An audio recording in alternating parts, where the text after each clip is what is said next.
आमशा पेडवेजी, आमशा पेडवेजी. अध्यक्ष महोदय, आदिवासींसाठी हा महत्वाचा विषय आहे.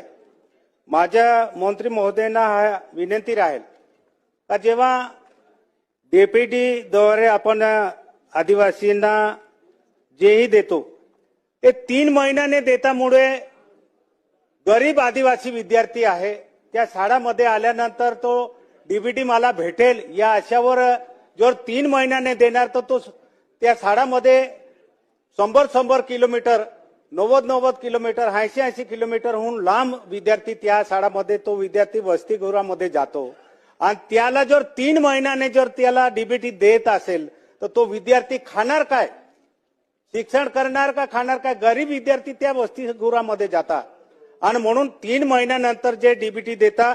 माझे तर मंत्री महोदयाला सरकारला विनंती आहे डीबीटी रद्द करा, जे जुने प्रमाणे द्या, जेणेकरून या डीबीटी साठी आम्ही शिक्षणाचा रस्ता कशाला बघायचं. वर्षानुवर्ष तोच विषय आमचा चालू आहे. म्हणून माझी पहिले स्पेसिफिक मंत्री महोदयांना विनंती आहे का डीबीटी रद्द करा. दुसरं, जे वसतिगृहामध्ये जे विद्यार्थी राहतात त्यांना जे किचन शेड मधून जे जेवण दिला, दडगाव अक्कलकोटचे विषय करतो मी. नंदुरबार मध्ये त्याचा जेवण तयार होतो आणि 70 ते 80 किलोमीटरवर तो जेवण घेऊन जातात. तो जेवण हजारो मुलांचा जेवण तयार असतो. त्या जेवणला सकाळी 4 वाजता तयार होतो का 5 वाजता तयार होतो, तो 2-3 वाजे त्या त्या विद्यार्थीपर्यंत जातो, तोपर्यंत वास मारतो.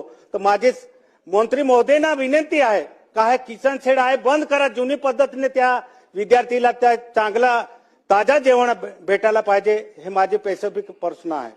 अध्यक्ष महोदय, विद्यार्थ्यांना प्रवेश घेतल्यानंतर 7 दिवसाच्या आत ऍडव्हान्स मध्ये 3 महिन्याचे पैसे दिले जाते डीबीटी थ्रू. त्यामुळे त्यांना मग किती लांब राहते हा विषय नाही, ऍडव्हान्स मध्ये दिले जाते.